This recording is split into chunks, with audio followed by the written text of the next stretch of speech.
Waterloo and City is a pretty unique line. It's the shortest at less than 2 miles long. It only has 2 stations.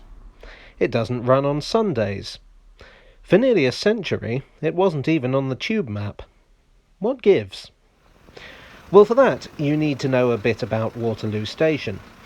These days it's the busiest station on the network, but when it was built it was only intended as a stopgap measure. The London and South Western Railway, who built it, really wanted to get into central London. Robert Stephenson, one of the premier railway engineers of the time, said that no, this was a pretty decent place for a terminus, but the LSWR weren't having it. Unfortunately, the problem, as it so often is, was money. They couldn't afford to get into the city. Various solutions were considered. At one point they even ran trains directly through the station concourse and onto the South Eastern Railway's line to Charing Cross. But this wasn't exactly a satisfactory solution, especially after the South Eastern and the LSWR had a falling out. It wasn't until 1890 that a solution presented itself in the form of the City and South London Railway. This was the first deep-level tube and proved to the LSWR that there was a relatively low-cost way for them to reach the city. So it was that in 1898 the Waterloo and City Railway opened, the second deep-level tube in London. Incidentally, the name of the railway was very literal. The station at Bank was originally named City, so the Waterloo and City Railway served Waterloo and City. So anyway, that's why it's so short. Unlike most tube lines, it wasn't intended as a railway in and of itself, but rather as a short extension to enable another railway to reach the city. So, how come it wasn't on the tube map until 1994? Well, until then, it wasn't considered a tube line because it wasn't an independent railway. When the London and South Western became part of the Southern Railway in 1923, so too did the Waterloo and City. When the underground lines were taken over by London Transport in 1933, they left the Waterloo and City alone.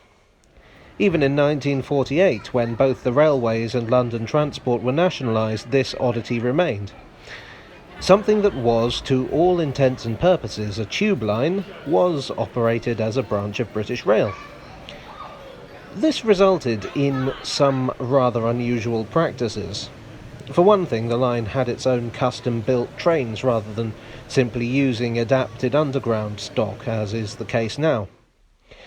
This had to be maintained at the Southern Railway's works down at Eastleigh, and to get it out there was a lift in the goods yard at Waterloo. This could cause issues, such as the occasion in 1948 when a steam engine fell in. These days, the goods yard has been replaced by the former Eurostar terminus. As the line is now totally isolated from any other on the network above or below ground, carriages needing maintenance these days have to be lifted out here on Lower Marsh. It wasn't until the 1990s, when the railways were privatised, that the powers that be took a long, hard look at the situation. It was decided to hand the line over to London Underground for a nominal fee of £1, which frankly makes the Zone 1 oyster fare look like a massive rip-off. You can still see a few signs of the old ownership, most obviously these Network South East symbols in the platform edging.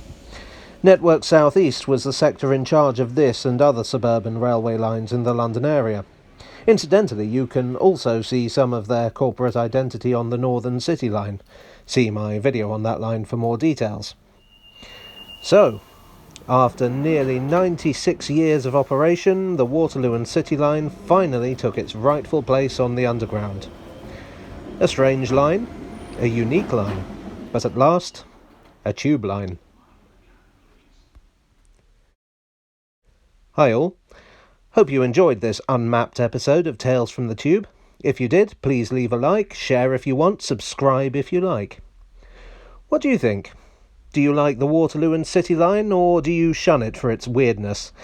Let me know in the comments section below. And I'll see you next time for another Tale from the Tube.